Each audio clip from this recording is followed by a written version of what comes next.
Halo, selamat datang di channel Chess Mania. Dalam episode kali ini, kita akan mempelajari cara jalan dari masing-masing bidak catur yang ada di dalam catur.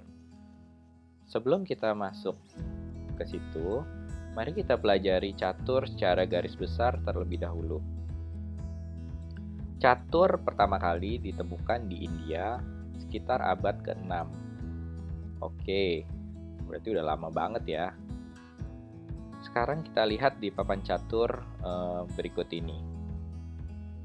Papan catur terdiri dari 64 petak, di mana 32 petaknya diisi oleh masing-masing 16 bidak catur putih dan 16 bidak catur hitam.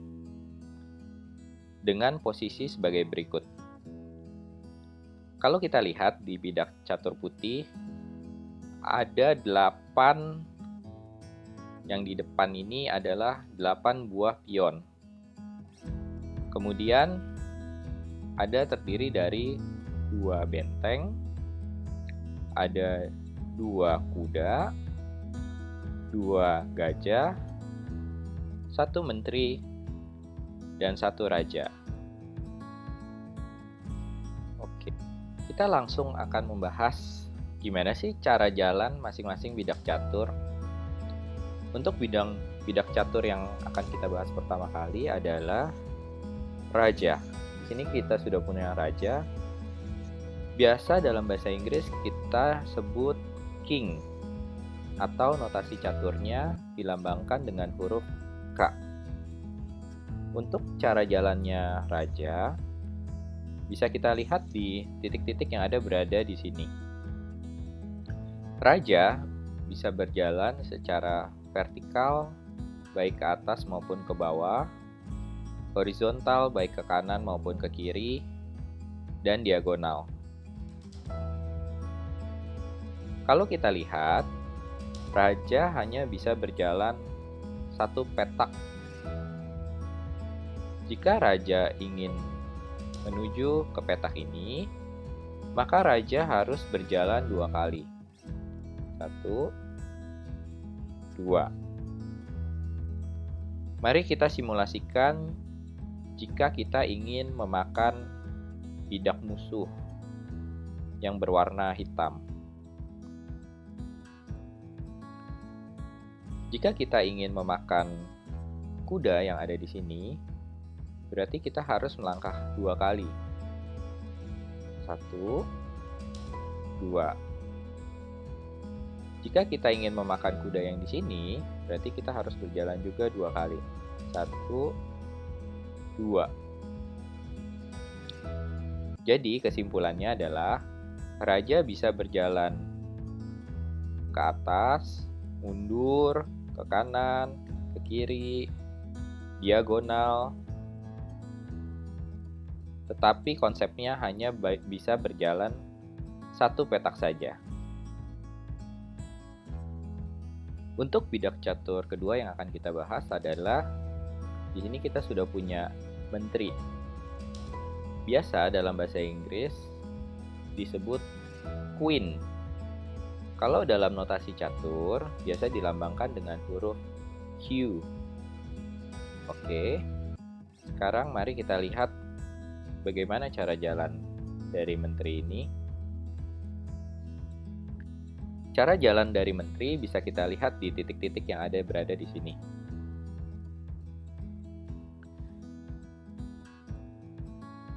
Berbeda dengan raja, menteri di sini bisa berjalan lebih dari 1 petak atau petaknya tidak terbatas. Tapi cara jalannya mirip dengan raja, yaitu dia bisa berjalan vertikal ke atas ke bawah, horizontal ke kanan dan ke kiri, juga diagonal.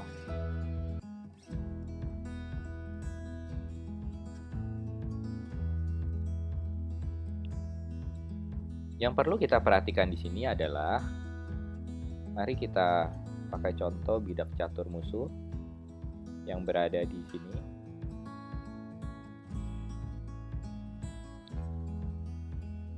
Menteri bisa berjalan ke sini. Tetapi, menteri tidak bisa melangkahi bidak musuh. Jika menteri mau ke petak sebelah sini, itu tidak bisa. Tetapi, bila ingin ke petak sebelah sini, maka menteri harus ke petak sebelah sini terlebih dahulu, baru bisa ke sini. Sehingga menteri tidak bisa melompati bidak musuh. Tidak bisa. Oke, sekarang kita kasih contoh untuk bagaimana sih bisa memakan bidak musuh.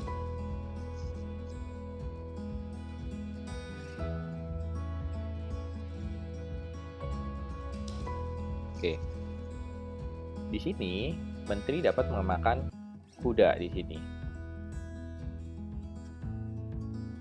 Lalu, menteri tidak bisa memakan benteng.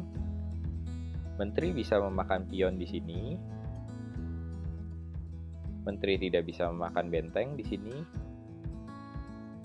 tapi bisa memakan luncur di sini. Dan tentunya benteng di sini karena bisa berjalan vertikal. Oke. Bidak selanjutnya yang akan kita pelajari adalah benteng. Di sini kita sudah punya benteng. Dalam bahasa Inggris biasa disebut rook, atau dalam notasi caturnya dilambangkan dengan kode R. Oke. Untuk jalannya sendiri bisa kita lihat di titik-titik yang berada di sini. Benteng bisa berjalan secara vertikal ke atas, vertikal ke bawah, horizontal ke kanan, dan horizontal ke kiri. Benteng tidak bisa berjalan secara diagonal. Kita lihat, jika kita ambil contoh seperti ini, benteng juga tidak bisa melompati bidak musuh. Tidak bisa. Apabila benteng ingin ke petak yang sebelah sini, maka benteng harus berjalan ke sebelah sini, ke atas, baru ke sini. Lalu untuk makan bidak hitam, kita tinggal makan saja. Jika kita lihat bidak hitam di sini, benteng tidak bisa memakan bidak yang sebelah sini, tetapi harus berjalan seperti ini, baru bisa memakan gajah hitam. Benteng juga tidak bisa memakan kuda di sini, tetapi harus berjalan ke sini dulu, baru bisa memakan kuda hitam. Untuk bidak selanjutnya yang akan kita pelajari adalah gajah. Gajah dalam bahasa Inggris biasa disebut bishop, atau notasi caturnya biasa dilambangkan dengan huruf B. Untuk jalan dari gajah ini bisa kita lihat di titik-titik berikut ini. Gajah hanya bisa berjalan secara diagonal ke samping. Diagonalnya bisa hanya 1 petak, 2 petak, 3 petak, dan seterusnya hingga ujung. Jika kita simulasikan menggunakan bidak musuh, gajah juga tidak bisa melompati bidak musuh. Apabila gajah ingin ke petak sebelah sini, maka gajah harus berpindah ke sini, lalu baru ke sini. Oke, lalu kita contohkan lagi. Apabila ingin memakan kuda di sini, kita bisa. Tetapi jika ingin memakan kuda yang sebelah sini, kita harus menggerakkan ke sini dulu, baru ke sini.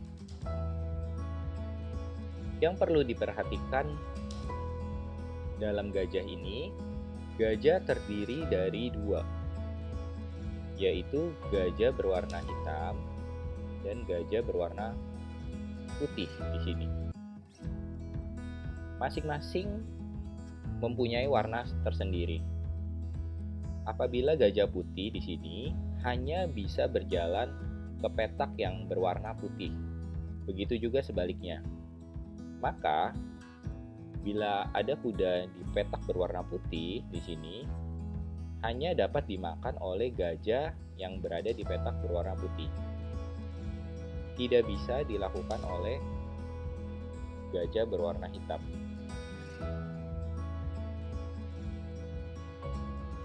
Bidak selanjutnya yang akan kita pelajari adalah kuda. Biasa dalam bahasa Inggris disebut knight, atau notasi caturnya biasa dilambangkan dengan huruf N. Padahal harusnya K ya.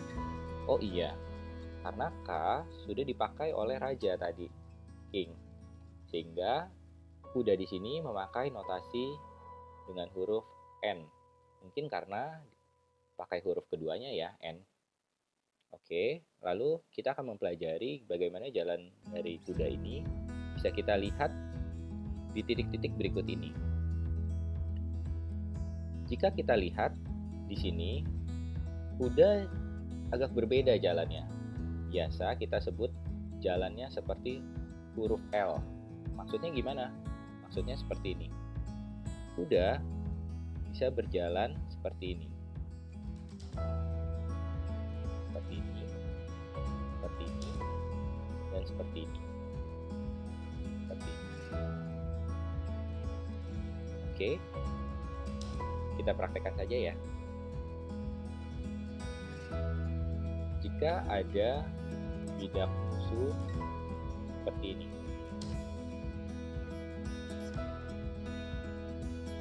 maka kuda di sini bisa memakan gajah di sini. Nah, kuda di sini apabila ingin memakan kuda hitam tidak bisa. Bagaimana caranya? Maka kita harus bergerak ke sini dulu, baru bisa ke sini. Oh iya, ada satu keunikan kuda di sini, yaitu kuda berjalan seakan-akan bisa melompat dari bidak musuh. Apabila kuda ingin ke sini, maka itu bisa. Langsung saja gerakan ke sini. Oke.